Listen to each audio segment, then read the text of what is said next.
while they're all kind of busy real quick, I want to kind of highlight a few things. Mostly because it's 2016 was a really interesting year for us. There was a lot that happened, um, both behind the scenes and with everyone involved. Um, but in order to kind of understand how it impacted us, I need to take a kind of a few steps back. And if you read the State of the Airline, which happens to be on the forums, this parts of this may sound a little bit repetitive, so I apologize. But it is a truly fundamental kind of understanding that we need to have. So, Royal Dutch Virtual, when it was first started, was started from the ashes, quite frankly, of a couple other um, attempts on behalf of myself and a few other folks. Um, and we went into it with a really critical and fundamental understanding and idealistic fundamentals, really. Um, we wanted to leave all of the politics, the arguments, the bickering, kind of the egoisms that seem to encompass a lot of these VAs, where everyone takes the it's my way or the highway. It's this is my VA and it is my rule, and if you don't like it, you can leave. You can go find another VA, because that doesn't help anyone. It really doesn't. What we wanted to create and what we try our best to encompass and create around this VA every single day is a VA that is innovative and that doesn't mind trying new things and doesn't mind admitting when it screws up and when it's wrong. Um, and most importantly, one that listens to its pilots. You know, the pilots are the it's the blood and the motivation that flows through the VA. And um, you can go find in the forums plenty of examples where we've tried something and we get feedback saying no, no, no, this is a terrible idea. And so noted, and we've backtracked, and that's okay.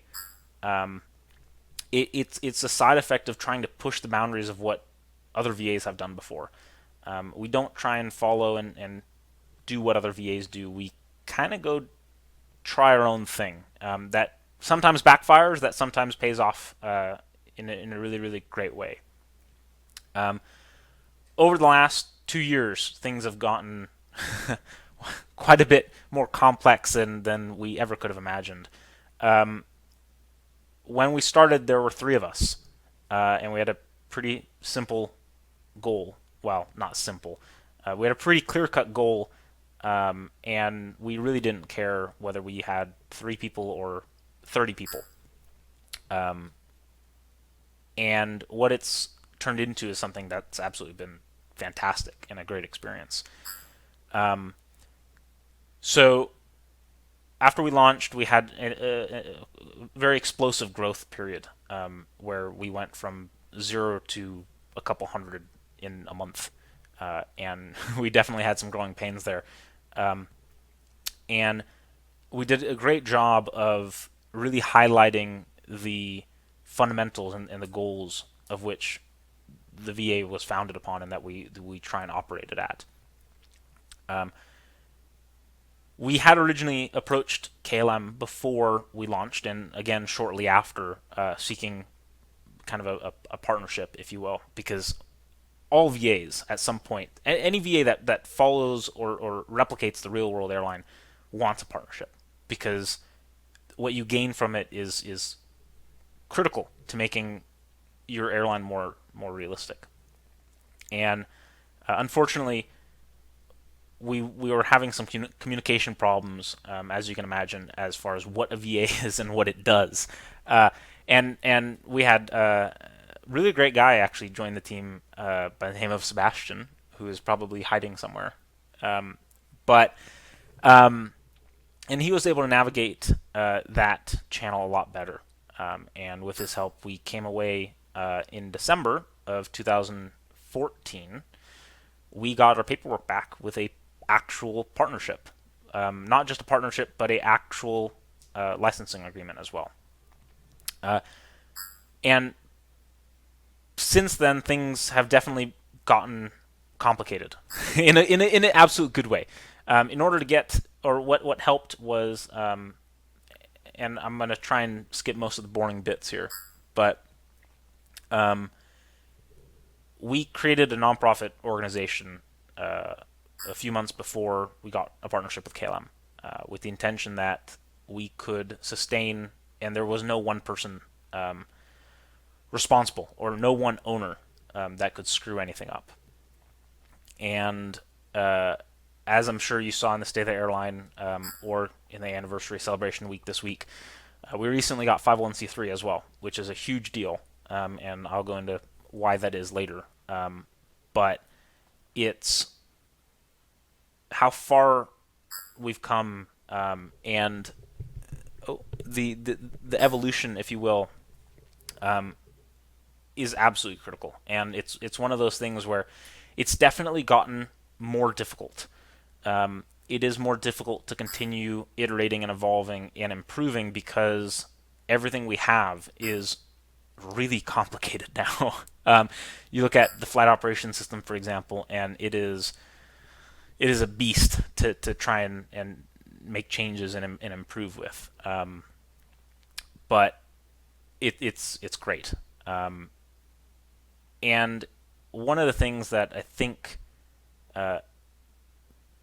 people really like about us is that we never stop evolving, and we always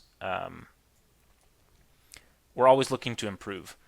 A lot of other VAs and even organizations out there, and I'm not going to name names, are happy with the status quo. They're happy just not changing anything, right? They've been in operation for years.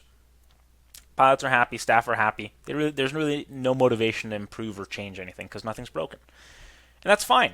There's absolutely, some VAs and organizations for that matter that have been around for decades that are still active, but we aren't happy sitting around doing nothing. As much as I would like to sometimes, we're never happy with the status quos. And part of that is because we want to make sure that we never fall behind the technical and operational curve.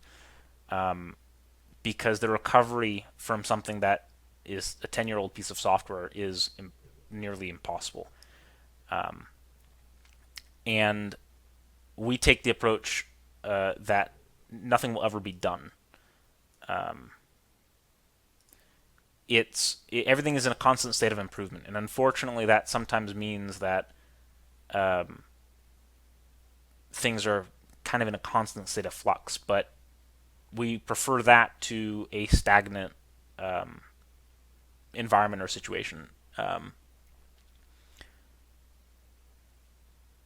It's obviously the big struggle as we kind of try and keep that balance is deciding when things are good enough, because at some point you need to pull the trigger and you need to publish, because we can sit on something for a year in development and keep testing it, but at some point we need to just choose and pick that it's good enough. We're just going to publish it, and we know there's some bugs in it, but we'll sort it out. And it's a constant balancing act. We definitely dropped the ball a couple times this past year, but I think we also had some tremendous wins as well.